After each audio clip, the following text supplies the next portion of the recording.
সমস্ত শিক্ষক শিক্ষিকারা, আমার সমস্ত কলিগসরা, অফিস স্টাফ, মিড ডে মিলের সহকর্মীরা এবং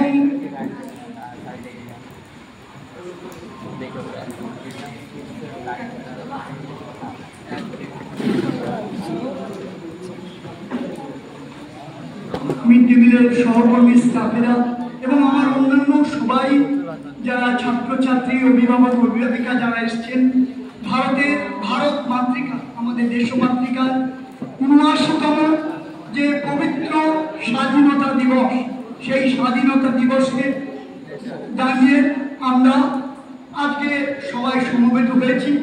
আরো অধিক সংখ্যক ছাত্রছাত্রী, অভিভাবক, অভিভাবিকা বা প্রাক্তন ছাত্রছাত্রী সবাইকে যদি আমরা পেতাম, বিদ্যালয়ের ৭৫ বছর আজ প্লাটিনাম জুবিলি আমরা আপনাদের কথা দিচ্ছি, সেই সময় আমরা খুব দ্রুতই আমরা সিদ্ধান্ত নিয়ে অনুষ্ঠান করব। আরো কিছু প্রোগ্রাম আমরা চক আউট করে ফেলেছি ভিতরে, আমরা সেগুলো বাস্তবায়িত করব।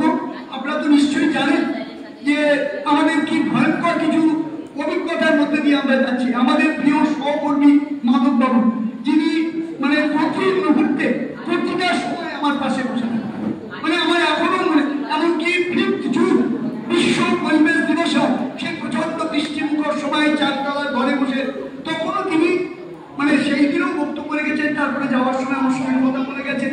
মানে অদ্ভুতভাবে মানে হঠাৎ করে মানে কি হয়ে গেল, কোথা থেকে মানে ওনাকে মানে করা গেল না, মাধববাবু চলে গেলেন। তারপরে আমাদের একটা ক্লাস 9-এ, এই জানেন আপনারা, ক্লাস 9-এর একজন ছেলে, মানে তার আমরা বোর্ডে গিয়ে এই গরমের ছুটি করতে আমাকে রেজিস্ট্রেশন করে নিলাম। বোর্ডে গিয়ে হিয়ারিং ছিল, সেখানে আমি রেজিস্ট্রেশন করে আনলাম সেই ছেলেকে, এবং সেই ছেলেটি হঠাৎ মোটরসাইকেল অ্যাক্সিডেন্টে মারা গেল।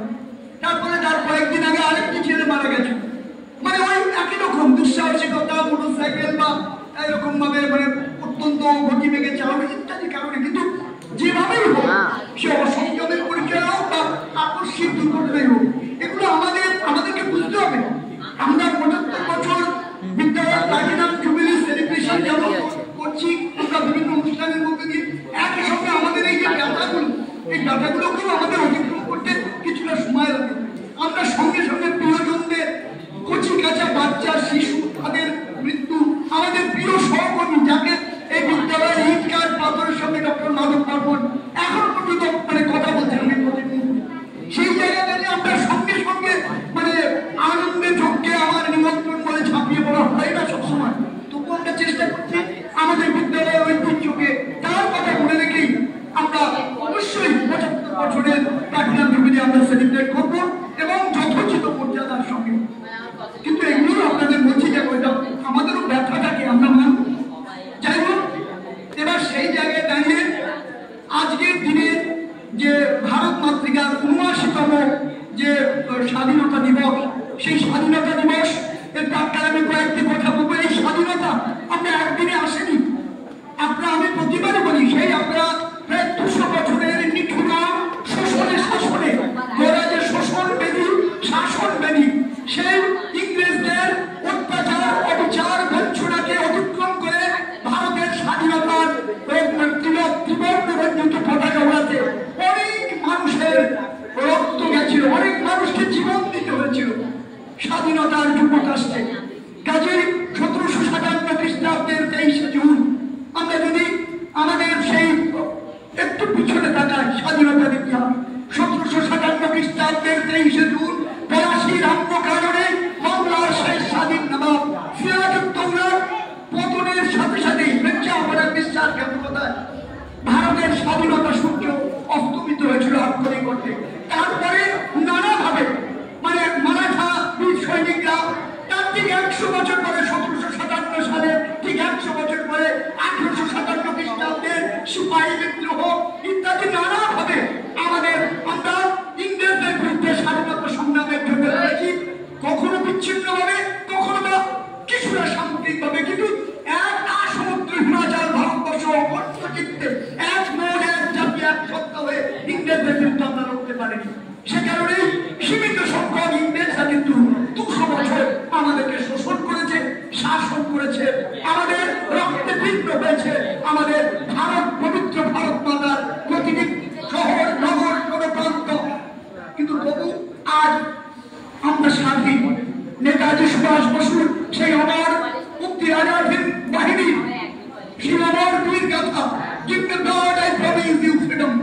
তোমরা আমাকে রক্ত দাও, আমি তোমাদের স্বাধীনতা দেব।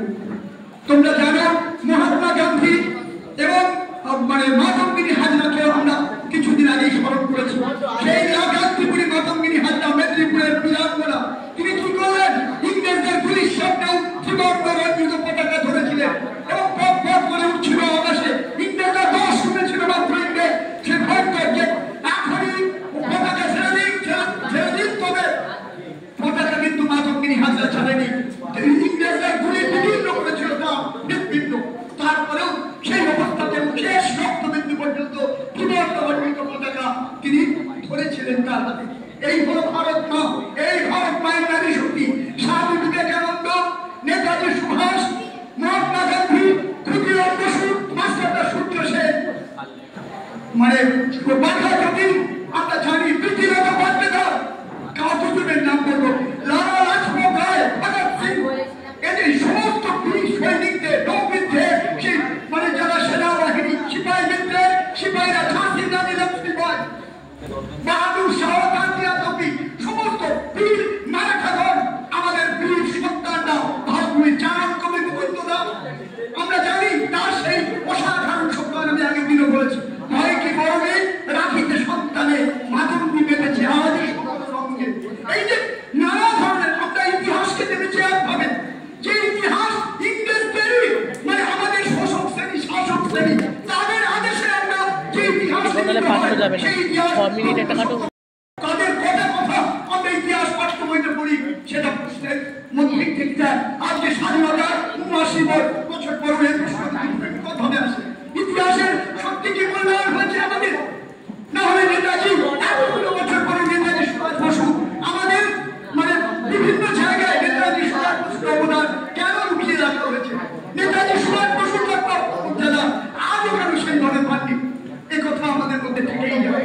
নেতাজির যে বিমান দুর্ঘটনার মৃত্যু আজকের পেপারে আমি দেখছিলাম যে গান্ধীজি বলছিলেন যে ১৯৪৫ সালে ১৯৪৬ সালে এই পশ্চিমবঙ্গে এসে একটি জেল পরিদর্শন করতে এসে যে আমি বিশ্বাস করি না সুভাষ মারা গেছে, যেই বলুন না কেন সুভাষের চিতাবস্ত্র আনলেও গান্ধীজি বলেছেন আমি বিশ্বাস করি না সুভাষ কোথাও না কোথাও আছে, এবং আমি আরো বিশ্বাস করি না নেতাজি সুভাষ ওই বিমান দুর্ঘটনা আমরা সবাই জানি, বিভিন্ন ইতিহাসের গবেষণা। যাই হোক, এটা অদ্ভুত তার বীরত্বের কাহিনী নেতাজি সুভাষের। আমাদের যারা ফাঁসির মঞ্চে জীবনের জয়গান গেয়েছেন এসব বীর সৈনিকরা স্বাধীনতা, ভগৎ সিং, ক্ষুদিরাম বসু, মাস্টারদা সূর্য সেন, ঋষি অরবিন্দ, আবার সুকান্ত ভট্টাচার্য, কাজী নজরুল ইসলাম, রবীন্দ্রনাথ ঠাকুর, দেশবন্ধু চিত্তরঞ্জন দাসের সেই অমর্যাদা, সীমান্ত গম্ভীর খান, আব্দুল গফ্ফার খান, যিনি নিজেকে নিয়োজিত করেছিলেন। আপনারা জানেন সেই সময় ইংরেজরা দ্বিজাতি তত্ত্বের তত্ত্ব দিয়ে ভারত মাকে দুভাগে ভাগ করতে চাইছিল, সেখানে সীমান্ত গান্ধী খান, আব্দুল গফ্ফার খান হিন্দু এবং মুসলিমদেরকে মিলনের বার্তা দিচ্ছিলেন বারবার, ইংরেজদের প্রয়োজনে বাধা দিতে। কাজী নজরুলের সেই বিখ্যাত গান হিন্দু এবং মুসলিম ওই জিজ্ঞাসা খঞ্চন কান্ডারি বড় ভূমিছে মানুষ সন্তান মোর মা, এই যে গান কাজী নজরুলের বিরুদ্ধে দুটি কুসুম, হিন্দু মুসলমান, মুসলিম তার নয়নমণি, হিন্দু তাহার প্রাণ। এই যে এরা কি মায়ের সন্তান, আমরা অভিন্ন ভারত মায়ের। আর এই স্বাধীনতা দিবস দাঁড়িয়ে সেই অখণ্ড ভারত ভূমির বাংলা, ভারত কোন আমেরিকান কলোনি নয়, ভারত কোন বিদেশি পরিবেশ নয়। যে আমেরিকান প্রেসিডেন্ট সেখান থেকে তার ফটোয়াদের উঠে আমরা মতামত নেব না। সম্প্রতি আমাদের প্রধানমন্ত্রী সেই বার্তায় দিয়েছেন রুখে দাঁড়ানোর বার্তা, যে বিপরীত ছুড়ে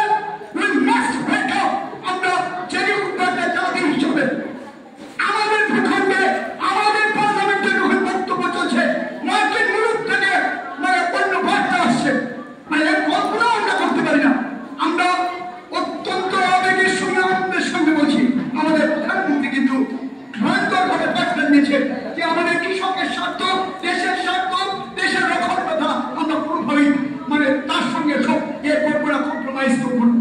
ভারত এক স্বাধীন দেশ, যত বড় শক্তিধর বিদেশি রাষ্ট্রই হোক আমাদেরকে নিজেদের শক্তির উপরে দাঁড়িয়ে আমাদেরকে চলতে হবে। ১৫০ কোটি ভারতবর্ষী, আপনারা জানেন যদি ধর্ম দিয়ে বিভাজন সঠিক হতো তাহলে ভারত থেকে পাকিস্তান হয়েছে, সেই পাকিস্তান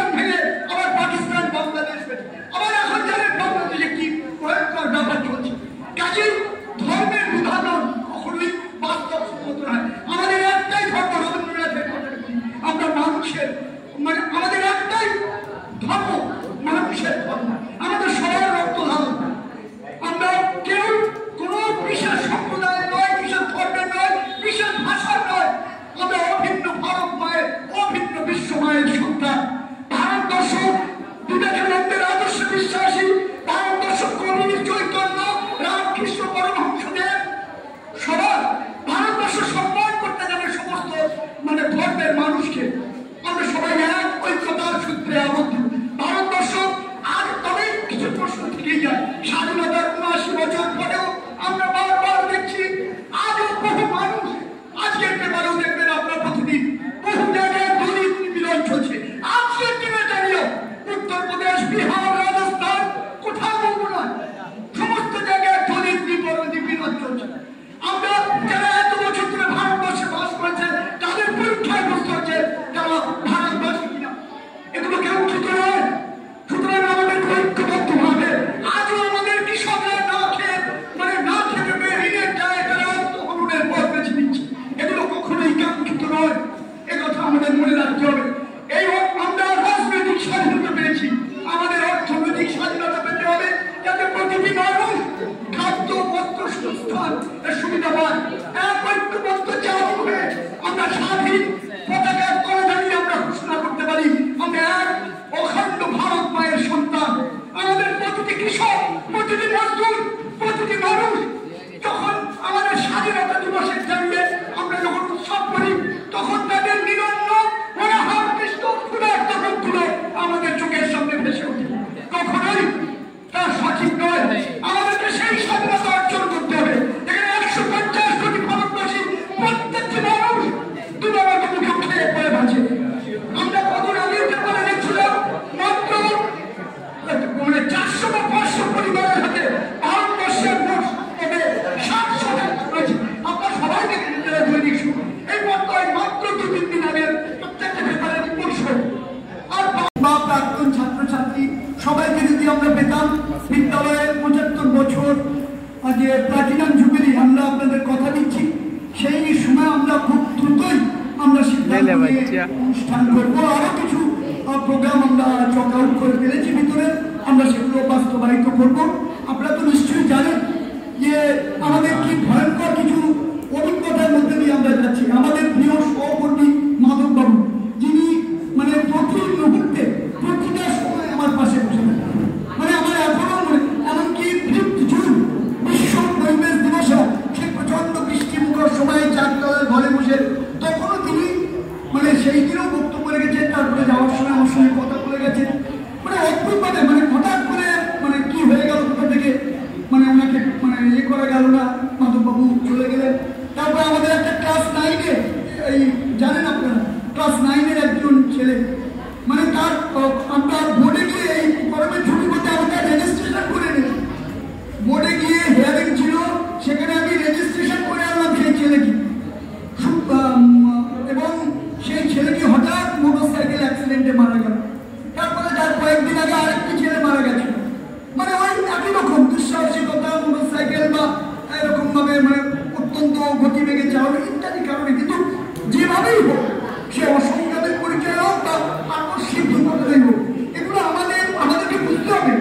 আমরা ৭৫ বছর বিদ্যালয়ের প্লাটিনাম জুবিলি সেলিব্রেশন যেমন করছি আমরা বিভিন্ন অনুষ্ঠানের মধ্যে দিয়ে, একই সঙ্গে আমাদের এই যে ব্যথাগুলো, এই ব্যথাগুলোকেও আমাদের অতিক্রম করতে কিছুটা সময় লাগে। আমরা সঙ্গে সঙ্গে প্রিয়জনদের, কচি কাঁচা বাচ্চা, শিশু, তাদের মৃত্যু, আমাদের প্রিয় সহকর্মী যাকে এই বিদ্যালয়ের ইটকাট পাথরের সঙ্গে ডক্টর মাধব বর্মন এখনো পর্যন্ত মানে কথা বলছেন প্রতি মুহূর্তে, সেই জায়গায় আমরা সঙ্গে সঙ্গে মানে আনন্দে ঝোঁককে আমার নিমন্ত্রণ বলে ঝাঁপিয়ে পড়া হয় না সবসময়। তবু আমরা চেষ্টা করছি আমাদের বিদ্যালয়ের ঐতিহ্যকে তার কথা মনে রেখেই আমরা অবশ্যই ৭৫ প্লাটিনাম জুবিলি আমরা সেলিব্রেট করবো এবং যথোচিত মর্যাদার সঙ্গে। কিন্তু এগুলো আপনাদের বলছি যে আমাদেরও ব্যথাটাকে আমরা মানি। যাই হোক, এবার সেই জায়গায় দাঁড়িয়ে আজকের দিনে যে ভারত মাতৃকার ৭৯তম যে স্বাধীনতা দিবস, সেই স্বাধীনতা দিবস এর প্রাক্কালে আমি কয়েকটি কথা বলবো। এই স্বাধীনতা আমরা একদিনে আসেনি। আমি প্রতিবারই বলি সেই আপনারা প্রায় ২০০ বছরের নিঠুর শোষণের শাসনে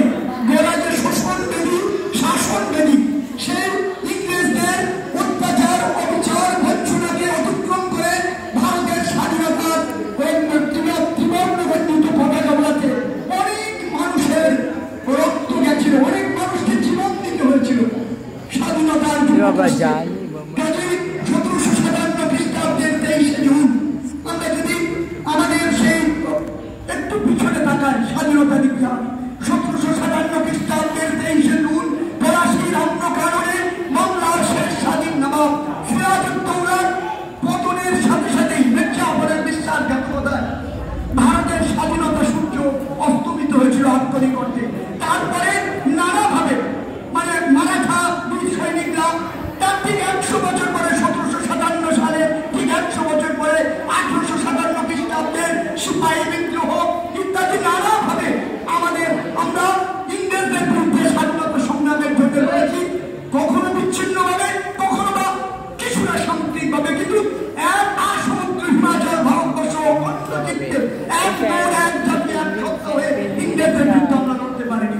সে কারণে সীমিত সংখ্যক ইংরেজরা কিন্তু 200 বছর আমাদেরকে শোষণ করেছে, শাসন করেছে, আমাদের রক্তে ভিন্ন হয়েছে, আমাদের ভারত পবিত্র ভারত মাতার প্রতিটি শহর নগর জনপ্রান্ত আমরা স্বাধীন। নেতাজি সুভাষ বসুর সেই অনার মুক্তি আজাদের বাহিনী শিলমর বীর গাথা তোমরা আমাকে রক্ত দাও, আমি তোমাদের স্বাধীনতা দেব। তোমরা জানো মহাত্মা গান্ধী এবং মাতঙ্গিনী হাজরাকে আমরা কিছুদিন আগেই স্মরণ করেছি। সেই গান্ধীপুরী মাতঙ্গিনী হাজরা মেদিনীপুরের প্রধানরা তিনি কি করলেন, ইংরেজদের গুলির সামনেও ত্রিবর্ণ রঞ্জিত পতাকা ধরেছিলেন এবং পথ পথ করে উঠছিল আকাশে। ইংরেজরা দশ শুনেছিল মাত্র ইংরেজ সেই ভয়ঙ্কর যে এখনই পতাকা ছেড়ে দিন, তবে পতাকা কিন্তু মাতঙ্গিনী হাজরা ছাড়েনি। ইংরেজদের গুলি বিদীর্ণ করেছিল তার হৃদপিণ্ড, তারপরেও সেই অবস্থাতে শেষ রক্তবিন্দু পর্যন্ত ত্রিবর্ণ রঞ্জিত পতাকা তিনি ধরেছিলেন তার হাতে। এই হল ভারত মা, এই ভারত মায়ের নারী শক্তি। স্বামী বিবেকানন্দ, নেতাজি সুভাষ, মহাত্মা গান্ধী, ক্ষুদিরাম বসু, মাস্টারদা সূর্য সেন, বাধা যতীন, আমরা জানি প্রীতিলতা ভট্টাচার্য, কাউ দুজনের নাম বলবো, লালা লাজপত রায়, ভগৎ সিং, এদের সমস্ত বীর সৈনিকদের নৌবিদ্যে সেই যারা সেনাবাহিনী সিপাহী বিদ্রোহে সিপাহীরা ঝাঁসি রানী লক্ষ্মীবাই, বাহাদুর শাহ, তাজিয়া কবি, সমস্ত বীর মারাঠাগণ, আমাদের বীর সন্তানরা, ভারতবীর চাণক কবি মুকুন্দরা, আমরা জানি তার সেই অসাধারণ সংখ্যান আমি আগের দিনও বলেছি। হয় কি মরণে রাখিতে সন্তানে মাধব নিবেদেছে আজই সকল রঙে। এই যে নানা ধরনের আমরা ইতিহাসকে জেনেছি একভাবে, যে ইতিহাস ইংরেজদেরই আমাদের শোষক শ্রেণী শাসক শ্রেণী তাদের আদেশে আমরা যে ইতিহাস লিখিত হয়, সেই ইতিহাস প্রকৃত সত্য কথা সবসময় বলে না। ইতিহাসের পুনর্মূল্যায়ন জরুরি। যাদের রক্ত দিয়ে রঞ্জিত এই ভারতের স্বাধীনতা, তাদের কথা আমরা ইতিহাস পাঠ্য বইতে পড়ি, সেটা প্রশ্নের মধ্যে থেকে যায়। আজকে স্বাধীনতার 79 বছর পরও এই প্রশ্নটা ভয়ঙ্করভাবে আসে। ইতিহাসের সত্যি কি মূল্যায়ন হয়েছে আমাদের? না হলে নেতাজি 51 বছর পরও নেতাজি সুভাষ বসু আমাদের বিভিন্ন জায়গায় নেতাজি সুভাষ বসুর অবদান কেন লুকিয়ে রাখতে হয়েছে?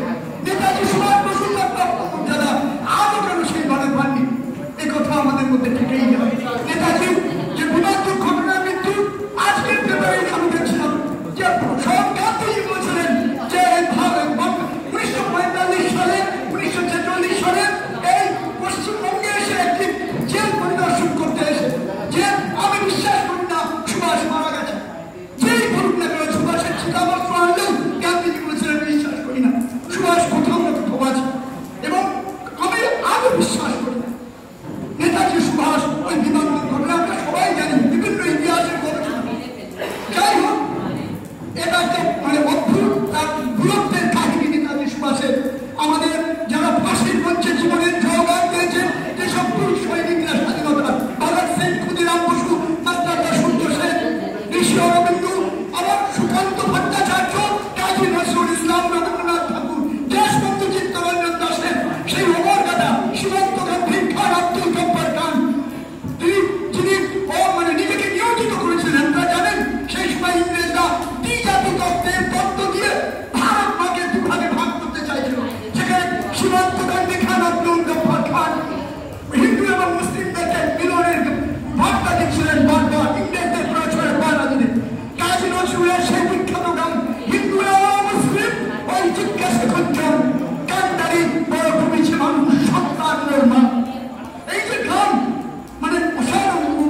স্বাধীনতা দিবস মানিয়ে সেই অখণ্ড ভারত ভূমির বার্তা। ভারত কোনো আমেরিকান কলোনি নয়, ভারত কোনো বিদেশি পরিবেশ নয়। যে আমেরিকান প্রেসিডেন্ট সেখান থেকে তার ফটোয়াদের উঠবেন আমরা বাঁচাতে দেবো না।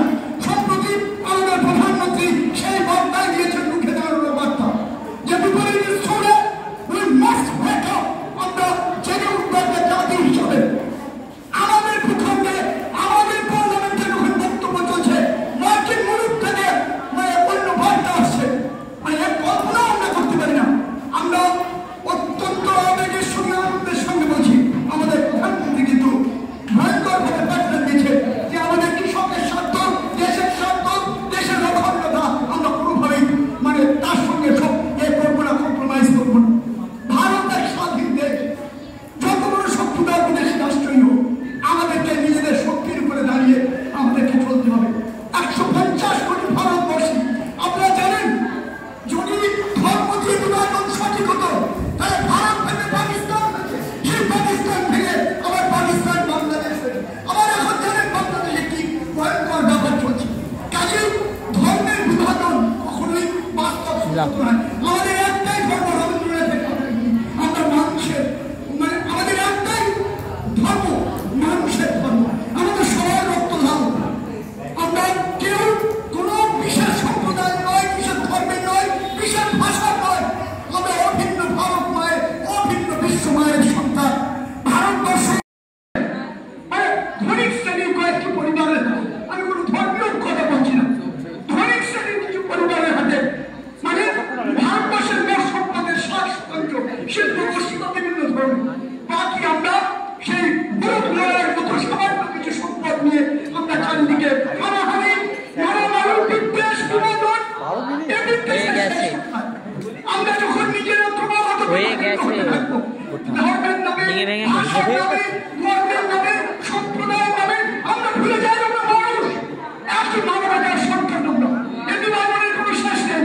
তার স্বাধীনতার এই দিনে দাঁড়িয়ে 19তম বর্ষে দাঁড়িয়ে দেশবন্ধু বিদ্যাপীঠের প্রাচীনাঞ্চলের প্রেক্ষাপটে প্রধান শিক্ষক সংগঠন হিসেবে আমি এই বার্তা দিচ্ছি সবাই অভিভাবক অভিভাবিকা, সমস্ত শিক্ষক শিক্ষিকা, অফিস স্টাফ, আমাদের অভিভাবক সবাই, ছাত্রছাত্রী, প্রাক্তন ছাত্রছাত্রী সবাই মিলে এক ঐক্যতার, এক ত্রিবেণীর মিলন তীর্থে আমরা যেন সবাই ঐক্যবদ্ধভাবে এই দেশবন্ধু বিদ্যাপীঠের ইতিহাসকে আরো এগিয়ে নিয়ে যাই। স্বাধীন ভারতকে থাকুক এক গর্বতর পতাকা, যেখানে একটাই ধর্ম, একটাই জাতি, একটাই পরিচয় আমাদের।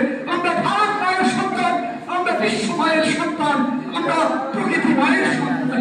সমস্ত ভেদাভেদে আমি গ্রামে দিয়ে বলছি, পৃথিবীর কোন ধর্মগ্রন্থ কোথাও লেখা নেই যে ব্রাহ্মণী পূজা করতে পারবে, অন্য কেউ পূজা করতে পারবে না। কোথাও লেখা নেই, কোথাও লেখা নেই। এটা আমাদের তাদের নিজেদের তৈরি করা শোষণ ব্যবস্থা, শাসন ব্যবস্থাকে চালু রাখা। কোথাও লেখা নেই, কোন ধর্মগ্রন্থে লেখা নেই, কোন বৈজ্ঞানিক ব্যাখ্যা নেই। আমি সমস্ত দার্শনিক ব্যাখ্যা থেকে বলছি, এটা মানুষের উপরে বিভাজনের তত্ত্ব চাপিয়ে দিয়ে তাকে নানাভাবে বিভক্ত করেছে। স্বাধীনতার 79তম বৎসরে দাঁড়িয়ে আমাদের এই প্রার্থনা হোক, হিমাচল ভারতবাসী, আমরা তোমার শান্তিপ্রিয় শান্ত ছেলে, তবু শত্রু অস্ত্র হাতে লড়তে জানি, ভয় নেই মানব, আমরা প্রতিবাদ করতে জানি। কোন বিদ্যালয় প্রতিষ্ঠানের উপরে যদি বাইরের আঘাত আসে, আমার সমস্ত ছাত্রছাত্রী, অভিভাবক অভিভাবিকা, শিক্ষক শিক্ষিকারা এক ঐক্যতানের সুরে সমবেত হয়ে বিদ্যালয়ের পতাকার সামনে ব্যক্তিগত তুচ্ছতা ঘুরে ভেদাভেদ ঘুরে ঐক্যবদ্ধভাবে উচ্চবদ্ধভাবে সমস্ত রক্তচক্ষুকে মোকাবিলা করে বিদ্যালয়কে এগিয়ে নিয়ে যেতে। আমি আর কিছু বলবো না, সবাই ভালো থাকবেন।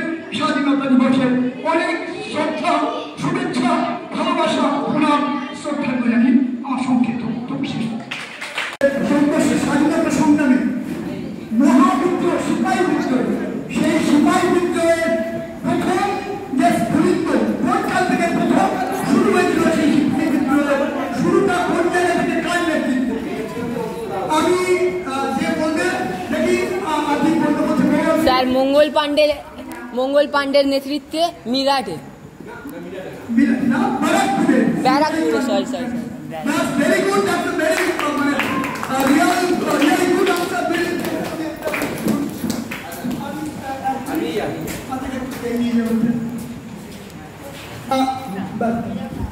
আর দ্বিতীয় আরেকটি প্রশ্ন করবো আমি সকলের উদ্দেশ্যে। ভারত বিগত পরপর দুবার বিশ্বকাপে হকিতে অনেক বছর পরে সেই 1972 মিউনিক অলিম্পিক্সের পরে তোমরা দেশকে মারা গেছে সেই অলিম্পিক্সের পরে পরপর দুবার বিশ্বকাপ হকিতে মানে ভারত পদক আনে। কি পদক কোন এতে কে বলতে পারবে? হকিতে পরপর ভারত বিশ্বকাপেতে পদক আনে। সেই 1972 মিউনিক অলিম্পিক্সের পরে দীর্ঘকাল পরে বিশ্বকাপ হকিতে ভারত পরপর দুবার বিশ্বকাপ হকিতে ভারত পদক পায়। কি পদক এবং কোন আজকে স্বাধীনতা দিবসে দাঁড়িয়ে তোমাদের কাছে একটু কঠিন হলেও আমি আশা করি তোমরা বলতে পারো। কেউ পারবে না?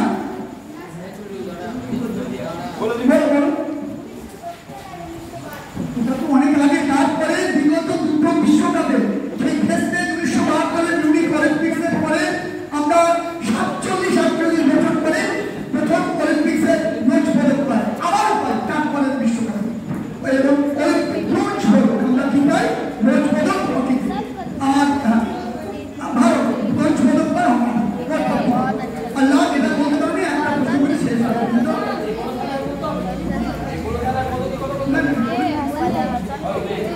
Olympics hockey. আচ্ছা দ্বিতীয় লাস্ট প্রশ্ন আর যেটা বলতে পারো অত্যন্ত সোজা একটা প্রশ্ন করছি। তোমরা বলো তো 2023 কাতার বিশ্বকাপ ফুটবল বিশ্বকাপ ফাইনাল কোন দুটি দেশের মধ্যে হয়েছিল এবং বিজয়ী কে হয়েছে? 2023 কাতার ফুটবল বিশ্বকাপ ফাইনাল কোন দুটি দেশের মধ্যে হয়েছিল এবং কে বিজয়ী হয়েছে? আর্জেন্টিনা ভার্সেস ফ্রান্স কে বিজয়ী হয়েছিল? আর্জেন্টিনা কে ছিল?